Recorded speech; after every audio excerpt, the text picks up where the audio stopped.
As an From the update fire from department. yesterday's explosion, as firefighters continue to comb through the debris and dig out last night, just before 1 o'clock this morning, they did locate the body of an adult male. So that brings our total fatality up to 2.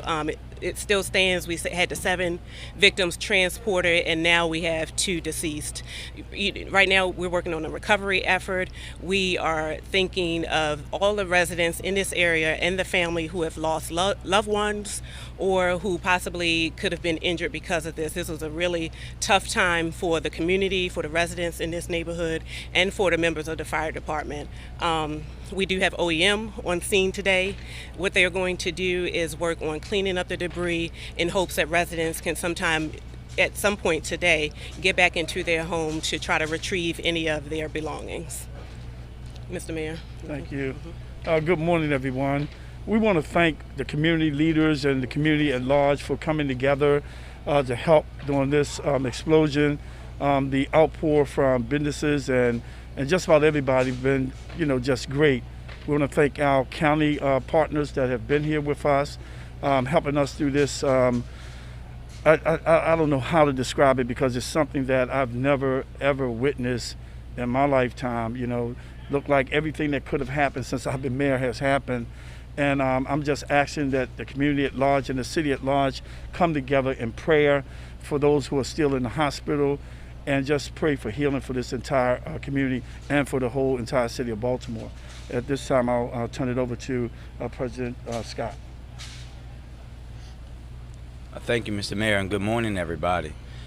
We hear a lot about Baltimore and about the negative of Baltimore.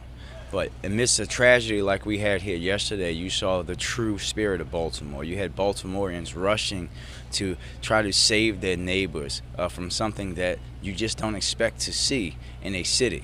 You just don't expect to see that. And I want everyone to understand that when you always hear about the negative or how about Baltimoreans don't care about each other, think about what happened on this street yesterday. And then really set yourself in the reality that we have 2 people that lost their lives. And that's what we should be investing our power and energy. You have people displaced, people whose family members are in the hospital. And you saw an entire city, really an entire region come around those people yesterday. And that's what I'm thankful for. And thankful for Baltimore always showing that Baltimore cares about itself and it takes pride in its community, but most importantly that we love each other, especially in the midst of a tragedy. Thank you. We'll take some questions. The names, no, we have not quite identified those, but the 7 out of the 7 that were transported, 5 of them are in critical condition, and we're waiting to determine the status of the other 2.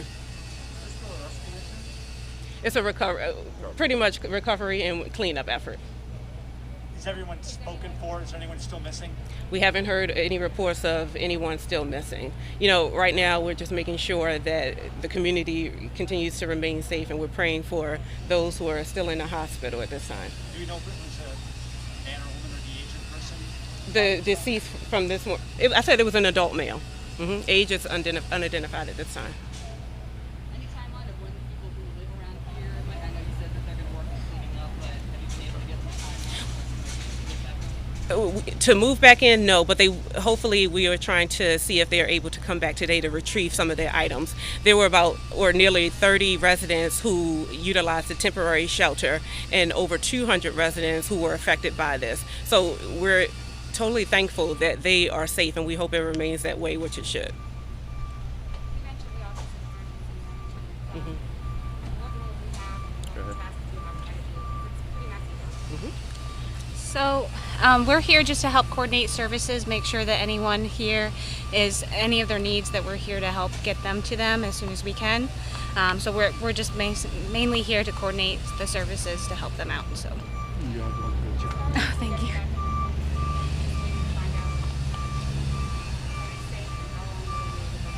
I'm sorry, can you say that again, please? As far as getting back into your home, are we waiting to see how structurally safe it is? Yes. How much time will it take? How long will it get back in? Yes, we want to make sure that every home is structurally safe and that the power can be restored and everything is safe before the residents return. So. Thank you.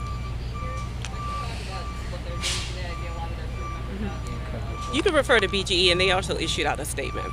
Okay.